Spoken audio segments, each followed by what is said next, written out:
Welcome to my channel. இன்றைக்கி நம்ம இந்த ஷார்ட்ஸில் நம்ம எதை பற்றி பார்க்க போகிறோம் அப்படின்னா, கோல்ஸ் அதை பற்றி தான் நம்ம இந்த ஷார்ட்ஸில் வந்து நம்ம பார்க்க போகிறோம். அதாவது கோல்ஸ் வந்து எப்படி எழுதணும், அதை எப்படி அச்சீவ் பண்ணணும், அதுக்கெல்லாம் என்ன பண்ணணும் அப்படின்னு சொல்லிட்டு ஒரு ஷார்ட்ஸ்லேயே வந்து ஒரு தெளிவான ஒரு விளக்கத்தை வந்து கொடுத்துடலாம் அப்படின்னு சொல்லிட்டு முடிவு பண்ணியிருக்கேன். அதாவது பார்த்திங்கன்னா, கோல்ஸ் வந்து நம்ம எழுதும்போது அது ஏற்கனவே நடந்த மாதிரி எழுதணும், நமக்கு வேணுன்றத நம்ம எழுதணும், பிடிச்சிருக்கான்றத பார்த்து எழுதணும். அந்த மாதிரி நம்ம எழுதும்போது நம்ம அதை பண்ணுறதுக்கு நமக்கு ஒரு மோட்டிவேஷன் வந்து தேவையே படாது. ஏன்னா நம்ம ஆல்ரெடி பிடிச்சது தான் நம்ம வந்து எழுதியிருக்கோம். ஸோ அதனால் அது வந்து நம்ம நோட்டில் வந்து கண்டிப்பாக எழுதி தான் ஆகணும். அதை எழுதிட்டு அதை வந்து நம்ம பார்க்கணும்.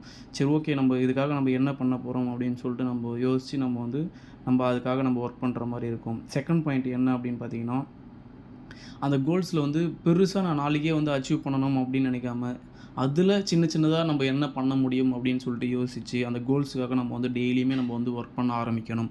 ஸோ அந்த மாதிரி நம்ம ஒர்க் பண்ணும்போது நம்மளுடைய கோல்ஸ் வந்து ஈஸியாக வந்து அச்சீவ் பண்ணுறதுக்கு நிறையவே பாசிபிலிட்டிஸ் இருக்குது.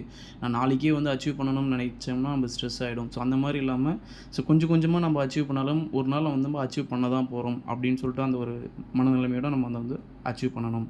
தினமும் வந்து நம்ம தேர்ட் பாயிண்ட் இது. தினமும் வந்து நம்ம அதை தொடர்ந்து நம்ம செய்கிறோமா, கொஞ்சமாச்சும் நம்ம செய்கிறோமா, அட்லீஸ்ட் ஒரு 2 மினிட்ஸ் 5 மினிட்ஸ் அதுக்காக நம்ம டைம் ஸ்பெண்ட் பண்ணுறோமான்றதை நம்ம பார்த்து நம்ம வந்து அதுக்காக நம்ம நேரத்தை ஒதுக்கி நம்ம செஞ்சு தான் ஆகணும்.